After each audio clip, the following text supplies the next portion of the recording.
இது ஃபர்ஸ்ட் மலேசியாவின் செய்திகள் உங்களுக்காக.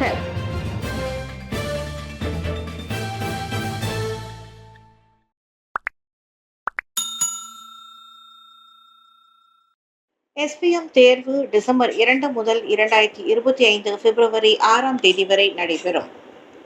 இவ்வாண்டிற்கான SPM தேர்வு வரும் டிசம்பர் 2 தொடங்கி அடுத்த ஆண்டு பிப்ரவரி 6 வரை நடைபெற உள்ளது. நாடு முழுவதும் 3337 தேர்வு மையங்களில் அத்தேர்வெழுத மொத்தமாக 4,02,956 பேர் பதிந்து கொண்டிருப்பதாக கல்வி அமைச்சு இன்று வெளியிட்ட அறிக்கையில் கூறியது. SPM மலாய் வாய்மொழி சோதனை டிசம்பர் 2 முதல் 5 வரையிலும், உஜ்ஜைன் அமலி செயின்ஸ் எனப்படும் அறிவியல் செயல்முறை சோதனை டிசம்பர் 9 முதல் 12 வரையிலும், ஆங்கில வாய்மொழி சோதனை டிசம்பர் 16 முதல் 19 வரையிலும் நடைபெறும். மலாய் மற்றும் ஆங்கில மொழிகளுக்கான கேட்கும் திறன் சோதனை டிசம்பர் 31 நடைபெறும். எழுதுபூர்வ தேர்வுகள் ஜனவரி 21 தொடங்கி பிப்ரவரி 6 வரை நடைபெறும். தேர்வுக்கான தேதி, நேரம் உள்ளிட்ட விவரங்களை மாணவர்கள் தேர்வு அட்டவணையில் சரிபார்த்துக் கொள்ளலாம். தேர்வு அட்டவணையை லெம்பாகா பெர்பெக்சான் எனப்படும் மலேசிய தேர்வு வாரிய அகப்பக்கத்தில் பதிவிறக்கம் செய்து கொள்ளலாம். தேர்வு மண்டபத்திற்கு அடையாள அட்டை, தேர்வு பதிவு சீட்டு இரண்டையும் மறக்காமல் உடன் கொண்டு செல்லுமாறும் அமைச்சு நினைவுறுத்தியது. ஃபைசால் மீது எரி திராவகம் ஊற்றப்பட்ட விவகாரம் புகிட் அமான் விசாரணைத்துறை கட்டுப்பாட்டில் உள்ளது. ஸ்லாங்கூர் காற்பந்து கிளப்பின் விளையாட்டாளர் ஃபைசால் ஹலீம் மீது எரி திராவகம் ஊற்றப்பட்ட விவகாரம் தொடர்பான விசாரணை புகிட் அமான் விசாரணைத்துறையின் கட்டுப்பாட்டில் இருப்பதாக ஸ்லாங்கூர் போலீஸ் துறையின் தலைவர் டாக்டர் உசேன் உமாரிடம் ஸ்லாங்கூர் சட்டமன்றத்திற்கு பதில் கிடைத்துள்ளது. இன்று காலை ஸ்லாங்கூர் சட்டமன்ற துணை சபாநாயகர் முகமது கம்ரி கமாருடன் இதனை தெரிவித்தார்.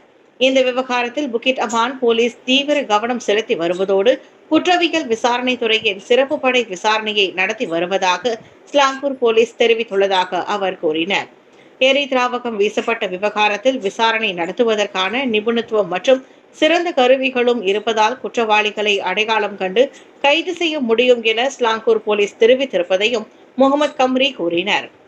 ஃபைசலுக்கு எதிரான விசாரணை குறித்த அறிக்கைக்காக ஸ்லாங்கூர் மாநில அரசாங்கம் காத்திருப்பதாக கடந்த வெள்ளிக்கிழமை அன்று ஊடகங்கள் தகவல் வெளியானது. இந்த விவகாரம் குறித்து போலீசிடம் இருந்து எந்தவொரு தகவலையும் ஸ்லாங்கூர் அரசாங்கம் பெறவில்லை என மாநில இளைஞர் விளையாட்டு மற்றும் தொழில் முனைவர் குழுவிற்கான ஆட்சிக்குழு தலைவரான நஜ்வாம் ஹலிமி தெரிவித்திருந்தார். இளையோர் ட்வெட் துறையின் கீழ் வழங்கப்படும் வாய்ப்புகளை பயன்படுத்தி வேலை சந்தைக்கு ஏற்ப உயர்த்தி கொள்ள வேண்டும். ஃபாமி பாட்சில் தொழில்நுட்பம் மற்றும் தொழில் பயிற்சி எனும் ட்வெட்டில் அதிகமான வேலை வாய்ப்புகள் பெருகி வருகின்றன. இந்நிலையில் இளைஞர்கள் ட்வெட் துறையின் கீழ் வழங்கப்படும் வாய்ப்புகளை பயன்படுத்தி எதிர்கால வேலை சந்தைக்கு ஏற்ப தங்களை உயர்த்திக் கொள்ள வேண்டும் என்று தொடர்பு அமைச்சர் ஃபாமி பாட்சில் வலியுறுத்தினர். குறிப்பாக B40 குடும்பங்களை சேர்ந்த இந்திய இளைஞர்களுக்கு இது போன்ற வாய்ப்புகளை ஏற்படுத்தி தரும் முனைப்புகளில் மடானி அரசாங்கம் செயல்பட்டு வருகிறது. அதற்கு துணையாக லெம்பா பந்தாய் தொகுதியில் B40 பிரிவை சேர்ந்த இந்திய இளைஞர்களுக்கு ட்வெட் துறை குறித்து ஒரு நாள் கருத்தரங்கு ஏற்பாடு செய்யப்பட்டதாக லெம்பா பந்தாய் தொகுதியின் நாடாளுமன்ற உறுப்பினருமான ஃபாமி பாட்சில் கூறினார். SPM, STPM தேர்வுகளில் பின்தங்கிய மாணவர்களுக்கு ட்வெட் எனப்படும் தொழில்திறன் கல்வி கை கொடுக்கும். அதனை நன்முறையில் பயன்படுத்திக் கொள்ளும்படி அரசாங்கம் தொடர்ந்து வலியுறுத்தி வருவதை அவர் சுட்டிக்காட்டினார். நேற்று ஒரு நாள் ஏற்பாடு செய்யப்பட்ட கருத்தரங்கில் ஏறக்குறைய 70க்கும் மேற்பட்டோர் கலந்து பயனடைந்தனர். ஒற்றுமை அரசாங்கத்தை விட்டு வெளியேற வாய்ப்புகள் வந்தன. சாஹித் ஹமீதி அம்பலம். பிரதமர் டாக்டர் ஸ்ரீ அன்வார் இப்ராஹிம் தலைமையிலான ஒற்றுமை அரசாங்கத்தை விட்டு வெளியேற தேசிய முன்னணிக்கு கவர்ச்சிகரமான வாய்ப்புகள் வந்ததாக அதன் தலைவர் டாக்டர் ஸ்ரீ அகமது சாஹித் ஹமீதி அம்பலப்படுத்தியுள்ளார். புத்திரஜயாவில் புதிய கூட்டணி அரசாங்கத்தை அமைக்கும் அம்முயற்சிக்கு ஒப்புக்கொண்டால் பிரதமர் பதவியை BNக்கு விட்டு தருவதாக கூறினார். ஆனால் ஒற்றுமை அரசாங்க பங்காளி கட்சிகளுக்கு துரோகம் இழைக்க தமக்கு மனம் வரவில்லை என துணை பிரதமருமான சாஹித் கூறினார். எனினும் சம்பந்தப்பட்ட கட்சிகளின் பெயர்களை அவர் வெளியிடவில்லை. கடந்த வாரம் கூட சில எதிர்க்கட்சி நாடாளுமன்ற உறுப்பினர்கள் தன்னை சந்தித்து புதிய அரசாங்கத்தை அமைக்கும் திட்டம் பற்றி பேசியதாகவும் அது சாத்தியமானால் 4 அமைச்சர் பதவிகளை அவர் கேட்டதாகவும் சாஹித் கூறிக்கொண்டார். அன்வாரும் நானும் சகோதரர் போன்றவர்கள். எனவே அரசாங்கத்தை விட்டு வந்து விடுவேன் என நினைத்து உங்கள் நேரத்தை வீணாக்காதீர்கள் என்று சொல்லி அவர்களை திருப்பி அனுப்பிவிட்டதாக சாஹித் கூறினார். நேற்று கூட்டரசு பிரதேச தேசிய முன்னணியின் 2024ஆம் ஆண்டிற்கான மாநாட்டை தொடக்கி வைத்து உரையாற்றிய போது அவர் அவ்வாறு சொன்னார். 2022 பொது தேர்தலில் தனித்து ஆட்சி அமைக்கும் அளவிற்கு எந்த ஒரு கட்சிக்கும் போதிய இடங்கள் கிடைக்காமல் தொங்கு நாடாளுமன்றம் உருவானது. இதையடுத்து அப்போதைய மாமன்னரின் பரிந்துரையின் பேரில் பக்கத்தான் ஹரப்பானும் தேசிய முன்னணியும் மற்ற கட்சிகளுடன் இணைந்து ஒற்றுமை அரசாங்கத்தை அமைத்தன. பறிமுதல் செய்யப்பட்ட ஸ்வாட்ச் பிரைட் கடிகாரங்களை ஒப்படைப்பில் உள்துறை அமைச்சுக்கு உயர்நீதிமன்றம் உத்தரவு. மலேசிய அதிகாரிகளால் பறிமுதல் செய்யப்பட்ட ஸ்வாட்ச் பிரைட் கை கடிகாரங்களை திரும்ப பெறுவதில் அந்த கை கடிகாரங்களின் தயாரிப்பாளரான சுவிட்சர்லாந்து நிறுவனம் வெற்றி பெற்றுள்ளது. LGBT சமூகத்தின் அடையாளமாக திகழும் வானவில் நிழல்கள் கொண்ட ஸ்வாட்ச் குரூப் மலேசியா சென்ட்ரிகான் பிரகத்தின் கை கடிகாரங்களை திரும்ப பெறுவதற்கான நீதித்துறையின் சிராய்வு மனுவுக்கு கோலாலம்பூர் உயர்நீதிமன்றம் அனுமதித்தது. கடந்த ஆண்டு மே மாதம் 13 மற்றும் 15ஆம் தேதிகளுக்கிடையே நாடு தழுவிய நிலையில் மேற்கொள்ளப்பட்ட அந்நடவடிக்கையின் போது உள்துறை அமைச்சு அந்த பிரபலமான கை கடிகாரங்களை பறிமுதல் செய்துள்ளது. 1984ஆம் ஆண்டின் அச்சக பிரசுரம் மற்றும் வெளியீட்டு சட்டத்தின் 7வது விதியின் கீழ் LGBT தாக்கங்களை கொண்ட ஸ்வாட்ச் கை கடிகாரங்கள் அல்லது பெட்டிகள் உட்பட தொடர்புடைய பொருட்கள் மீதான தடையை கடந்த ஆண்டு ஆகஸ்ட் 10ஆம் தேதி அரசாங்க பதிவேட்டில் வெளியிடப்பட்டது. சோதனைக்கு முன்னர் அந்த கடிகாரங்கள் எந்தவொரு பிரச்சனையும் இன்றி வெளிப்படையாக மலேசியாவில் விற்கப்பட்டன என்று தனது எழுத்துப்பூர்வமான சத்திய பிரமாணத்தில் ஸ்வாட்ச் நிறுவனத்தின் சுவிட்சர்லாந்து நிர்வாகி மார்டின் எசிங் நீதிமன்றத்தில் சுட்டிக்காட்டியிருந்தார். வாடிக்கையாளர் போல் கடைக்குள் நுழைந்தவன் அவசரமாக வெளியேறினான். போன பிறகு 64,000 ரிங்கெட் ரோலக்ஸ் கை கடிகாரம் மாயம். ஸ்லாங்கூர் சுபாங் ஜெயா SS16 பகுதியில் விலை உயர்ந்த பொருட்களை விற்கும் கடைக்குள் வாடிக்கையாளர் போல் நுழைந்த ஆடவன் 64,000 ரிங்கிட் மதிப்பிலான ரோலக்ஸ் கை கடிகாரத்துடன் கம்பி நீட்டினார். நேற்று காலை கடை திறப்பதற்கு முன்பே வெளியில் காத்திருந்த அந்நபர் கடை திறந்ததும் தாம் ஏற்கனவே முன்பதிவு செய்திருந்ததாக கூறி அங்குள்ள பொருட்கள் பற்றி விசாரித்துள்ளார். வாடிக்கையாளர் தானே என நினைத்து பணியாளர்களும் அவருக்கு விளக்கம் கொடுத்தனர். அப்போது கீழ்த்தளத்தில் காத்திருக்கும் தனது முதலாளியை கூட்டி வர சொல்வதாக கூறி அவ்வாடவன் அங்கிருந்து அவசரமாக கிளம்பினார். அப்போது பணியாளர் கைபேசியில் பேசிக் கொண்டிருந்ததால் நடந்தவற்றை கவனிக்கவில்லை. இந்நிலையில் பிற்பகல் வாக்கிலேயே ரோலக்ஸ் கை கடிகாரம் காணாமல் போனது தெரிய வந்தது. திருடு போனது ரோலக்ஸ் டேட்ஜஸ்ட் 36 ஆயிஸ்டர் ஸ்டீல் ரகத்தை சேர்ந்த கை கடிகாரமாகும். அதனை திருடிய ஆடவனுக்கு போலீஸ் வலை வீசியுள்ளது.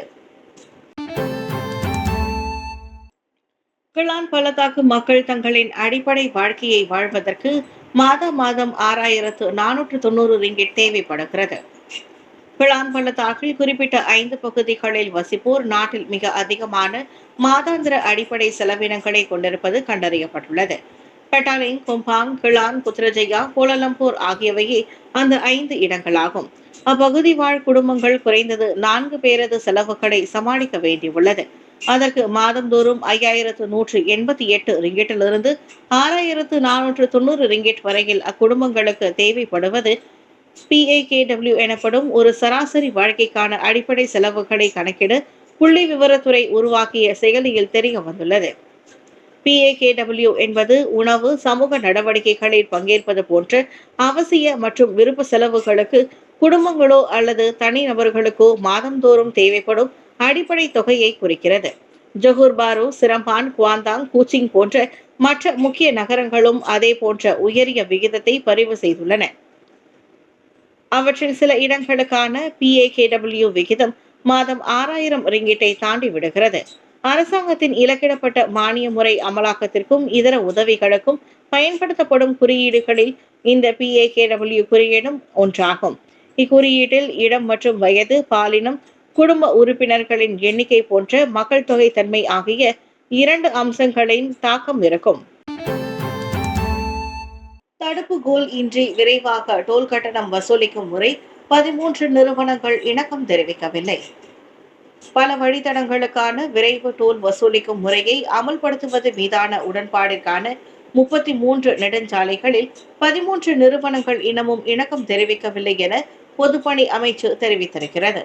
இந்தோனேசியா, தாய்லாந்து மற்றும் சிங்கப்பூர் போன்ற அண்டை நாடுகளில் உள்ள நெடுஞ்சாலைகளில் தடுப்பு கோல் அற்ற டோல் கட்டணம் வசூலிக்கும் முறை அமல்படுத்தப்பட்டு வருகிறது.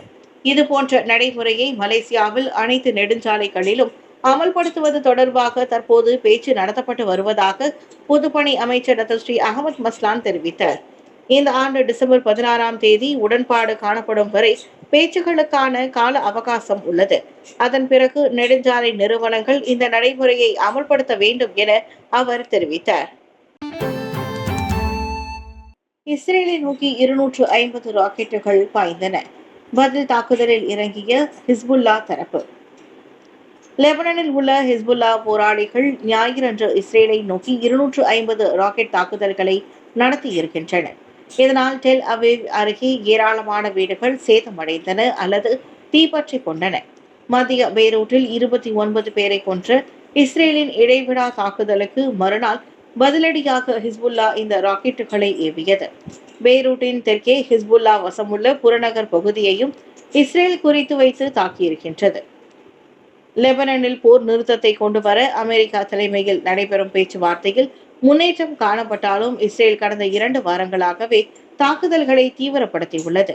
அமெரிக்காவின் போர் நிறுத்த பரிந்துரை தற்போது இஸ்ரேலின் அங்கீகாரத்திற்கு காத்திருப்பதாக ஐரோப்பிய ஒன்றியத்தின் வெளியுறவு கொள்கை தலைவர் ஜோசப் போரல் கூறினார். இஸ்ரேலிய பிரதமர் பெஞ்சமின் நெதன்யாகு நேற்று தனது பாதுகாப்பு அமைச்சரவை கூட்டத்தை நடத்தி இருப்பதால் விரைவில் போர் நிறுத்தம் மீதான முடிவு தெரிய வரலாம். தென் துருக்கியில் தரையிறங்கிய போது ரஷ்ய தயாரிப்பிலான விமானத்தின் எந்திரத்தில் தீப்பற்றியது. ரஷ்ய தயாரிப்பிலான பயணிகள் விமானம் ஒன்று தென் துருக்கியில் தரையிறங்கிய போது அதன் எந்திரத்தில் தீப்பற்றிக் கொண்டது. அவ்விமானத்தை ஓடுபாதையில் இருந்து அப்புறப்படுத்தும் வரை விமான நிலைய செயல்பாடுகள் தற்காலிகமாக நிறுத்தப்பட்டன. அனைத்து 89 பயணிகளும் 6 பணியாளர்களும் அந்த சுகோய் சூப்பர் ஜெட் 100 விமானத்திலிருந்து பாதுகாப்பாக வெளியேற்றப்பட்டனர். விமானத்தின் இயந்திரத்திலிருந்து தீப்பொறியும் புகையும் வெளியேறுவதும் அவற்றை அணைக்க தீயணைப்பு குழுவினர் போராடுவதும் முன்னதாக வைரலான வீடியோவில் தெரிந்தது. காற்றின் வேகம் காரணமாக விமானம் சற்று நிலை தடுமாறியே தரையிறங்கியதாக கூறப்பட்ட நிலையில் ரஷ்ய வான் போக்குவரத்து தரப்பு அதனை விசாரித்து வருகிறது. தீப்பற்றிய விமானம் 7 ஆண்டுகள் பழமை வாய்ந்ததாகும். 2022இல் யுக்ரைன் மீதான படையெடுத்ததால் ரஷ்யாவின் மீது மேற்கத்திய நாடுகள் விதித்த தடையால் ரஷ்ய விமான பற்றாக்குறையை எதிர்நோக்கியுள்ளது. உத்தரப்பிரதேசத்தில் பயங்கரம். ராட்டினத்தில் சிறுமியின் முடி சிக்கிய தோலோடு பித்துக்கொண்ட பரிதாபம். இந்தியா உத்தரப்பிரதேசத்தில் நிகழ்ந்த பயங்கரமான சம்பவத்தில் ராட்டினத்தில் சிக்கிக்கொண்ட சிறுமியின் முடி தோலோடு பெயர்ந்து வந்தது. மதோர் நகர் எனும் குக்கிராமத்தில் சனிக்கிழமை நடைபெற்ற கண்காட்சியின் போது அந்த அசம்பாவிதம் ஏற்பட்டது. 13 வயது அனுராதா கத்தேரியா ராட்டினத்தில் ஏறி விளையாடிய போது திடீரென சவாரி சுழல தொடங்கி அவரின் முடி சிக்கிக்கொண்டது. வலியால் சிறுமி அலறி துடித்த நிலையில் ராட்டினம் நிற்கும் வரை முடி விடுபடவில்லை. அதற்குள் சிறுமியின் தலையில் பலத்த காயம் ஏற்பட்டு தோலோடு தலைமுடியும் பீத்து கொண்டு வந்தது. இரத்த காயத்தோடு உடனடியாக அருகில் உள்ள தனியார் மருத்துவமனையில் சிறுமி சேர்க்கப்பட்டார். எனினும் நிலைமை மோசமாகவே தீவிர சிகிச்சைக்கான லக்னோவில் உள்ள மற்றொரு நிபுணத்துவ மருத்துவமனையில் அனுராதா மாற்றப்பட்டார். சம்பவ இடத்தில் போலீஸ் விசாரணை நடத்தி வருகிறது.